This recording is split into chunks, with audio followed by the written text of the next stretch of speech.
Welcome back, and the second episode of this weekend will be at Manchester United. They'll be taking on a Bournemouth side that's fresh from a win against Crystal Palace in midweek, away from home. They now travel away from home once again against the Manchester United side that beat Chelsea rather comfortably. After that Newcastle performance, I didn't think it would be very comfortable for them against Chelsea. Was it the opposition team that showed perhaps that this Manchester United side has a say in this title race? Tony, when we went to the fixture, we said both teams were unpredictable. And I think the battle of the unpredictable. Exactly. But Man United seemed to have more prepared. And I was shocked. Mauricio Pochettino said his team was tired. I asked myself, both sides had played over the weekend, and Chelsea do not even have the hangovers from European football. Exactly. So being fatigued or tired, I don't think that was a better comment. But I think United had something to prove. They had not beaten the bigger sides. So welcoming an uncertain Chelsea, they knew that if they press Chelsea, they will get something. And deservingly so, I think United was a better team. Very interesting. Of course, United coming into that game on the back of a loss against Newcastle, where they were utterly dominated team. I think with Newcastle taking all the plaudits, showing that perhaps they were a very, very good side. This Newcastle team, you cannot take it for granted, especially these sides, perennial big sides. So Newcastle has showed their credentials, really. And Manchester United had a really difficult task coming against the Chelsea side that we've been thinking perhaps is coming back and then takes a step forward and backwards. So it was interesting to see them coming into that game and actually dominating, having the better shots there. Very, very interesting with Bruno, their captain, missing a penalty. But I think really overall, when you look at the way the team played, they had a very, very interesting game with Onana also coming there and really showing us that he's starting to keep the goals down. It's very important for the team. Maguire has now been named one of the previous month, which has been a very positive performance for him. He's been with 3 clean sheets in 3 games in November. Talk about his resurgence in this team. I think we have to give credit to Maguire. The entire world was writing all the negatives about him, and it takes a lot of mental strength. Because the first positive for me, Maguire said, was he's gonna fight for his position. I really didn't give him a chance to even get into that team. But once he got the opportunity, he decided to kick on from there. And he's been brilliant. Okay, not very brilliant. He's been Manchester United's best player. Yeah, I think he is. He's trying to bring the calm in that defense. So well done, Maguire. He deserves a lot of credit, Maguire, Harry Maguire. Everyone had written him off with Varane. And now not even having a kick in this side. It's very interesting that without Lisandro Martinez, the team has decided to stick with Maguire and anyone else who's available. Maybe a Victor Lindelof or even a Shaw coming in at centre back. So it shows you how well he has lifted himself. It's very brilliant to see. But also Manchester United has been buoyed by the other options that they've had. Now at the left back with Luke Shaw back. I've seen Sergio Reguilon getting a few minutes there as well. But it's in the midfield, though, where we've been still talking about how we can get this Manchester United to dominate games. They did against Chelsea. But they still looked open. They still looked slightly open. Especially, we know the Chelsea midfield is not so poor. But Manchester United needs to start looking at a way where they can really dominate these teams. Like Chelsea team right now is a smaller side than Man United. So we expect the Manchester United side to come and dominate up front. We've seen Garnacho in the form of his life. Anthony hasn't yet really done so well. Not yet.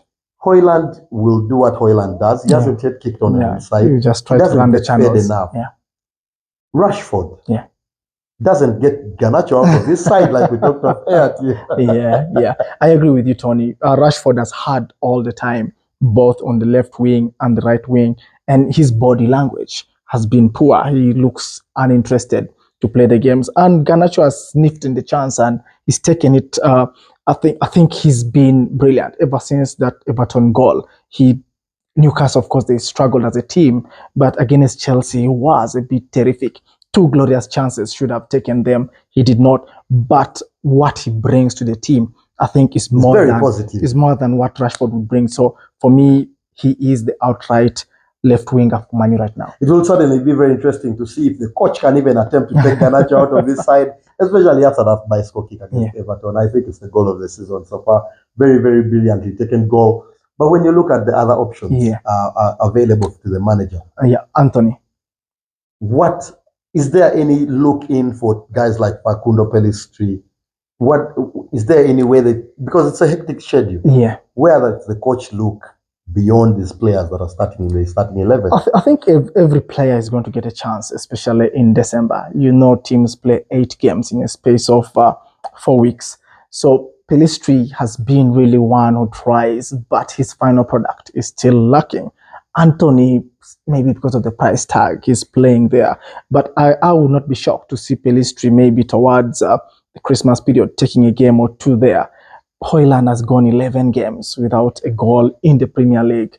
Maybe Martial could come in, but depends on if Højlund is fit to go or not. But still, in this period of time, you have to reshuffle. I was happy with Amrabat. I thought he played a good game, but that brings the question. His best. Yeah, his best game. It could be. But do you now start benching again Maino because Amrabat had a good game? So that's another conundrum, but it's a good conundrum in this period of time. Before we talk about Bournemouth, flowers for Scott McTominay. He's Man U's top scorer right now. Very interesting. Yeah, and I think he's been given the license to run. He is that player who doesn't sit. So I think he's now playing his right position. What do you think is his best position? When we say his right position, just like you mentioned, what is his best position? Because he has been stifled as a 6 in seasons before. Yeah. In Scotland, he has been playing as 8/10, and he's almost the highest scorer in Scotland the European qualifying. He's the highest for scorer for Scotland, of course. What's his best position now that you watch him even more, given the chance in Ten Hag's side? Box to box. Very, very interesting. Of course, Scott McTominay, I think, being a very brilliant person, I think he's probably Manchester United's best player already in December. So it will be certainly very interesting to see if the coach can continue persisting with him.